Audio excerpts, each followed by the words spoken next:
Welcome to Shamba Shape Up Uganda. We are traveling all over Uganda to find hardworking farmers. We want to celebrate them while giving them the knowledge they need to make their farms more productive and adapt to climate change. We want to support them to get better yields and increase their income. We will see how farmers can benefit from our experts' advice and turn their farms around into a profitable business, while learning from each other in so many ways. Join us on these journeys and share in the farmers' experience on the Shamba Shape Up Uganda.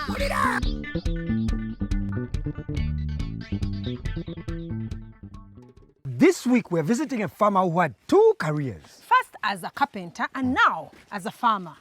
Aggie, do you know I once asked the carpenter to build me stairs up to the front door? Really? Yeah. How did he do that? One step at a time. Frobisha, you better not start with any more of your terrible jokes. It's time to go to work. Come Aggie, on. What do nervous carpenters do? I don't know, leave me alone. They bite their nails. Let's go work, Frobisha. This week we are in Mpigi, close to the banks of Africa's largest freshwater lake, Lake Victoria. And we are visiting farmer Arthur Gyagenda. Arthur is married to Maria, who is also a keen farmer and likes to help out with the cows. And they have chickens, pigs, and bananas too. All together, the farm covers 5 acres. Hello. Hello. Good to see you, sir. Oh, nice to meet you. Yes. Let me first ask you, you were a carpenter before? Yes. Why did you turn to farming? I wasn't getting enough money from carpentry. That's why I turned into farming in order to sustain my family. And do you have any challenges? Yes. When I bought this land, I found that it wasn't fertile enough. Yes. So I thought of rearing those pigs and cows in order to get manure for fertilizing my crops. With the pigs, I also get challenges. There are times when swine fever comes, many of them die. What challenges do you face in the matoke? Nettaka ebbikale etuliko naye nga bibonyaabonyeza webuuka ebirwa amatooke ne gengera nga mato. You don't have to worry because we come with experts and they're going to give you all the knowledge and help you need. I'm ready to receive you. Okay. Stay here, we are coming back. We are coming back. Okay, bye. By the time I was in furniture, I could starve. But today, I have enough food for my family and I can afford taking my children to school. Only what I want now is to improve from one step to another. Yeah. Well, our first step here today is to take a look at the cows. Cows are often called the farm's factory. On one hand, they give us manure for the crops, and on the other, they give us food and milk for animals. Like me. But only if they're fed correctly. Seems like a fair deal. Let's go find out how to keep it. Arthur is making high-quality manure for his crops by mixing dried coffee husks with the cow dung on the cowshed floor. This is a great idea, but when it comes to milking the cows, the yield is low. Could this be down to feeding? We've asked Richard Lumu from Naro to come and give us some advice. Yes. What challenges do you face? Well, the first one is getting less milk. For the manure, at least I'm contented. What you are doing is very good, yes, but we need to improve it upon. Okay. Let me go and show you how. Okay. For example, if you look at the manure, it's being scratched by the chicken and then it gets spilled over. So we need to put a small brick layer so that the scratched manure cannot come this side. Okay. Yes. And then the feeding? The feeding? Yes. Let's go and have a look. Wow, okay, good. Yeah. This is a feed? Yes. Okay. Okay. You use napier and then some bit of sweet potato vines. Okay. These are good, but these ones have been cut when they are too long. and the animal cannot consume them very well. Yeah. You need to make a wooden box which can be put inside here. That's where you can put the chopped materials in a dry form. You can use coriander. Yes. They are very nutritious in terms of proteins. Yes. And then you can also get lab. They look like beans, and they have got broad leaves. You can just chop and mix it with the grasses. Yeah. Okay. Grasses are also many. We have got napier grass, which you normally use here. Yes. We have got bracharia. You mix them together, and then the animal can get the better benefit. Better benefit. Yes. Okay. Yeah. And you also have to give a water reservoir where you're supposed to take clean water throughout the day. Yes. Yes. How important is water in the feeding process? Yeah, in the diet of animals across, water is very vital because it helps in transmitting the nutrients from one area to another. Okay. Then secondly, it helps to remove all the toxins from the body through urine and sweating. Arthur, how much milk are you getting from this cow? On average, 5 liters. 5 liters. Yeah. On a daily basis, okay? Yeah. Actually, after feeding your animals properly with the legumes and grass mixture, well fed, that animal can give you an increment of more, from 5 to at least 10 or 11. Whoa. So that is a lot of information. So let's take a deep dive down into the details. Milking cows should be fed 3% of their body weight every day. So first use a weigh band to find out the weight of your cow. Arthur's cow weighs 200 kilos, so 3% equals 6 kilos of feed per day. But this should be a healthy mix of proteins, carbohydrates, and minerals.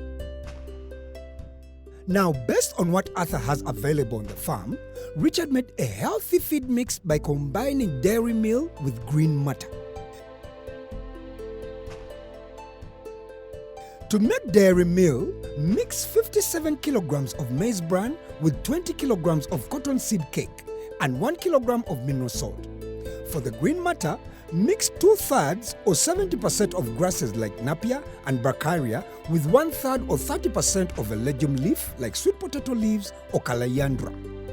In total, Arthur will then make 75 kilograms, enough to feed one cow 6 kilograms a day for 12 days.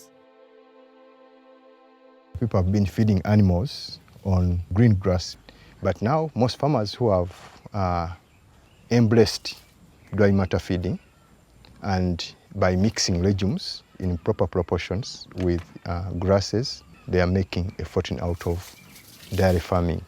Whoa, that's amazing!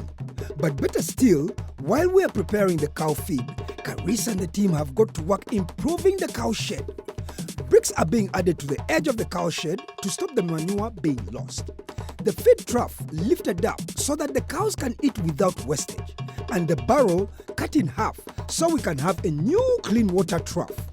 75% of milk is water, so this also helps with increasing milk production.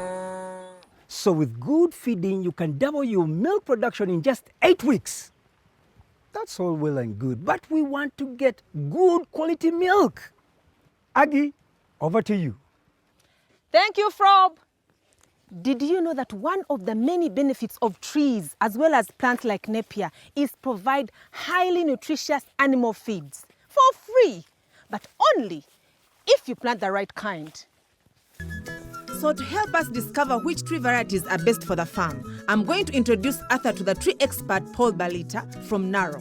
But first, let's find out why trees are so important to farmers.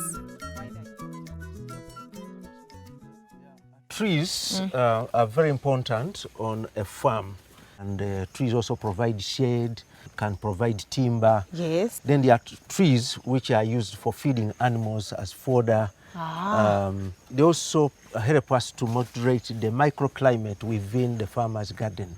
I can see the farmer has coffee and has bananas, and during the dry weather seasons, there is too much sun radiations, which cause evaporation, and the soils lose a lot of water. But when you have trees on farm, they regulate the amount of evaporation from the farm. So, Mr. Balita, I understand you brought us some trees to show us. Let's go look at them then. Yeah, let's go. Okay. Trees do have so many benefits to farmers, but which are the best kind of trees to plant? Well, we will soon find out. Paul has brought some examples to show us. These ones which look like the other ones are separate. This one is what we call enongo. Enongo. Enongo. This is albizia. Ah. It's a very good timber species. It provides good shade for coffees and bananas, and it's also a good habitat for birds. It makes the farm a very interesting farm. When people come, they can watch birds singing for them and welcoming visitors. Okay. I've also brought you what they call, what we call false muvule. Some people mistake this one to be muvule, but it's not true muvule. So they call it false muvule. False muvule. Yeah, the botanical name is Bathodavia. It's a very good timber tree. It grows very fast. So it will be a very good things for carpentry, for roofing houses, and doing all other farm activities. False muvule. Yes. False muvule. Okay. False muvule. What else did you get us? I brought you what we call Myzopsis emni in English, but locally it is called in Uganda Musizi. Musizi. It is a very good tree for timber, Okay. and it provides good shade for other crops. But it is disliked in coffee because the coffee experts are complaining that it harbors pests which affect the coffee berries. It also grows very fast. From 15 years, you can get your timber. Last but not least, what I brought for you, we have what we call coriander. The goats like this one so much. If you leave it on the hedge and they are roaming goats, they will go and browse on this one. How long does it take to grow for animals? Yeah. It's about 6 to 9 months. Okay. Yeah, they have grown enough, and you cut at knee height. Just cut at knee height so that it will keep sprouting. The more you cut, the more it produces biomass, which you cut and take to the cow. Ah, nice. It's coriander that Arthur wants most at the moment, so he can boost his cow's milk production. Let's go and see how to plant. Caris, we are here for you, sir. Now first the spacing. Each tree should be planted 50 centimeters apart. Next, we dig a hole 15 to 20 centimeters deep and 15 to 20 centimeters wide. Then cover the seedling with the topsoil, squeezing hard to make sure you remove all the air spaces from around the roots. For every cow, plant 500 trees, and that will be enough for a whole year. Finally, water thoroughly. That's it. In just 9 months, Arthur can start feeding the cows high-protein coriander, boosting his milk production while also saving him money on buying feed.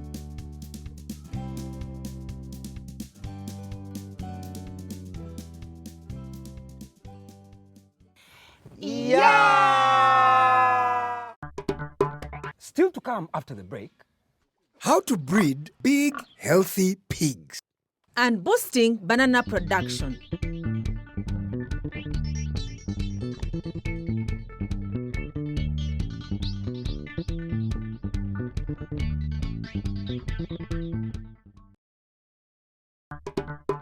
Welcome back to Shamba Shape Up Uganda. We want to find out about raising pigs. And how to boost banana production. There's no time to waste. Oh, okay. See you later. When it comes to choosing between managing crops or managing livestock, crops have one main important advantage. They don't talk back. Because pigs are known for letting their feelings be heard, especially if they are hungry. Pigs are also known for being one of the most intelligent animals. If they're unhappy, it's unlikely they will do well. So, I've asked Richard Lumu to come back and help us understand how we can rear happy pigs. Because happy pigs will lead to happy farmers, especially once they see their profits.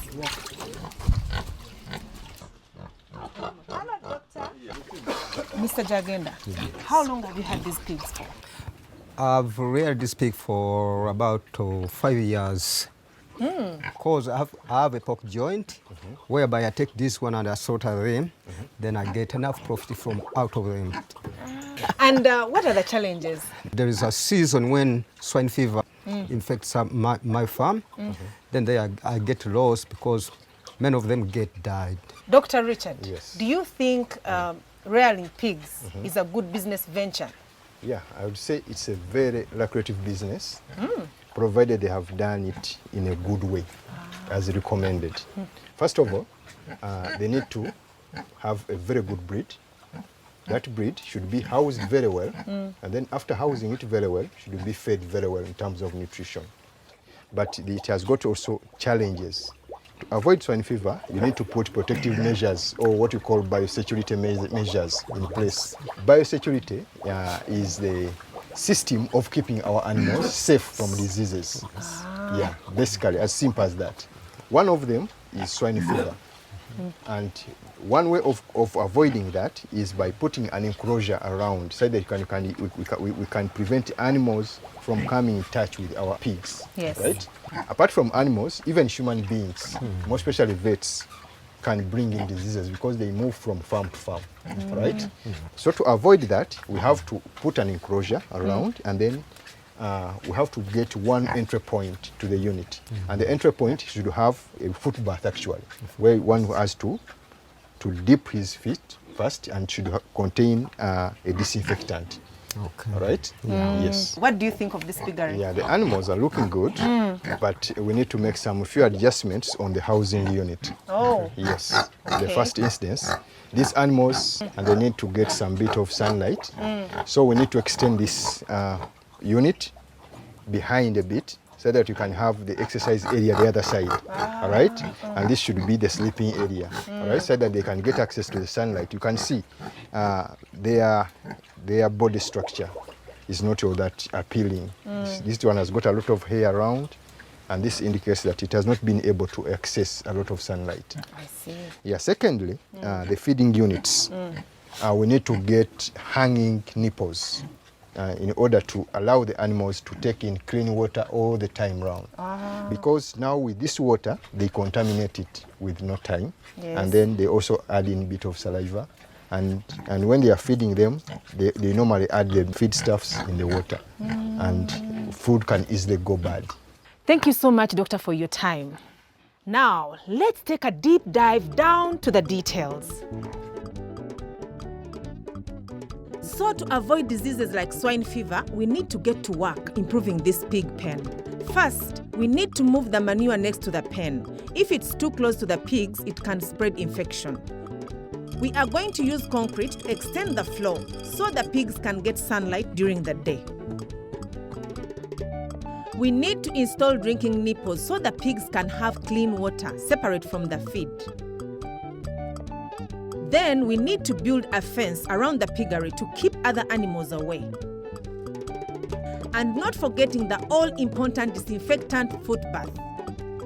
Wow, it's a lot of work, so please come back later and we will show you what we've done. But before you go, remember biosecurity is so important because a disease could come and wipe out all your pigs. And always keep your housing clean too, because happy pigs, happy farmer. You feel me, Frob? I'm here, Aggie, and I'm going to find out how to get a bigger plate of matoke on my dinner table. Well, not tonight, but very soon. Because bananas take time to grow, and that's been Arthur's problem. He used to get huge bananas, but not anymore. No matter how long he leaves them on the tree, they are too small. So I'm taking Arthur to meet Godfrey Seru from Narrow to see if he can help us. But first, Godfrey spots another problem.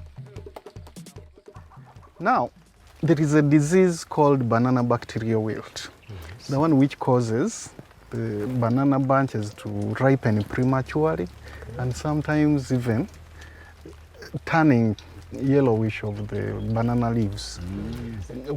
One of the control measures is you break off this male bud. When do you break it off? Now this one is already overdue. You break it off the moment the last cluster is seen. It comes out. So by this time you should have broken it off. If you don't break it off, the bees will come and visit these flowers, and some of those may have visited infected plants. So they would carry the disease. But right now what we need to do is just break off this. To prevent the banana bacterial wilt, break off the male bud from the banana tree after the last cluster has formed. It's best to twist it off using a fork stick to get a clean break. Cutting with a blade can lead to further infection. But what should a farmer do with a tree if it's already infected? We do what we call single diseased plant removal. You remove only The one that is. the one which is infected. Remove it, chop it and put it in a heap in one place. Okay. After that, don't use the tool you've used for chopping a diseased plant anywhere else until you've disinfected it. We can do the disinfection in 2 ways. Yes. Passing it over a fire flame Okay. or disinfecting with 10% jik. Once the infected tree has been chopped up, burn it thoroughly. But still, we want to know why the bananas are smaller than they used to be. I think Godfrey has an idea. Initially, it was getting very big bunches. Yes. And gradually the bunch size has been reduced. They've reduced from being big, they are now small. They are small. Yeah. So, doctor, what can you tell us from Arthur's explanation? He has not been feeding his plantation very well. At the beginning, the soils were fertile, but he kept on harvesting bananas, but with minimal replenishment of the nutrients. So that's what we call nutrient mining. And the consequence is those small bunches. And once the nutritional status of the soil is very poor, then these other diseases like sigatoka also come up. That's what we call sigatoka. You can see the sigatoka has killed all the banana leaves. The bunch should mature when the leaves are still green. Can I know what really I can do in order to improve it? Yes, the good thing I've seen, you have some animals around. All the plant needs is manure. And if you don't have manure, you can go to the stockists and buy some fertilizers. So with that, you'll be able to get very big bunches like the ones we were getting before. Now, how do we apply the manure? We dig a small trench around. You don't put it very close to the plant because the plant doesn't feed from here, but it feeds from a bit far. The roots spread. So now our manure should be applied in a ring around, but a minimum of 1 foot or even bigger than a foot. Finally, add any fallen leaves over the top to mulch. This prevents water from evaporating in hot weather. But how much manure or fertilizer should Arthur give each banana tree? For a big plant like this, we may need about a basin. Once you apply a basin, then you just know it can take you up to around 9 months. So you should plan that after about 9 months, you add more. Thank you very much for all that information. Arthur, I hope you're going to put it into practice so that we get a bumper harvest. Yes. Yes? Please. Yes, please. Yes, please. Meanwhile, back over here at the pig pen, Carissa and I have just about finished our makeover. And here is Arthur now. Come on, Arthur, let's take a look. What do you think? There is a foot bath to clean feet before entering. We must keep diseases away from the pigs. A tank to hold the fresh drinking water. And these nipples so the pigs can drink direct from the tank with no dirt. We have a double fence to keep both animals and people away from the pigs inside. And this new concrete area for them to go out in the day to get some sunshine. Because happy pigs means happy farmers. Now Carissa is going to take us to see how Frobisher has improved the cow shed. Let's compare and see which is best. Caris. Hey, Mr. Arthur. Hello. Hello, Prob. Oh, well done. Welcome, sir. welcome. Yeah. So as you can see, Yes, our please. feeding trough is off the ground. Yeah. The feed is not getting wasted. Now also, Yeah. you remember we talked about the layer, Yes. so that our compost doesn't get disposed of by the chicken. Yes. I've liked it too. Yes. Yeah. Now Arthur, So, this is the water trough. yes, please. So clean water, you have to fill it all the time. Yeah. Which is the better shape up? My pig pen or Frobisher's cowshed? Arthur, you Yes. decide, do you choose the pig pen or the cow shed? Oh, both of them. Mr. Gyagenda, that's all we had for you. We have to leave now. As for you people at home, We shall catch you on the next episode of Shamba Shape Up Uganda!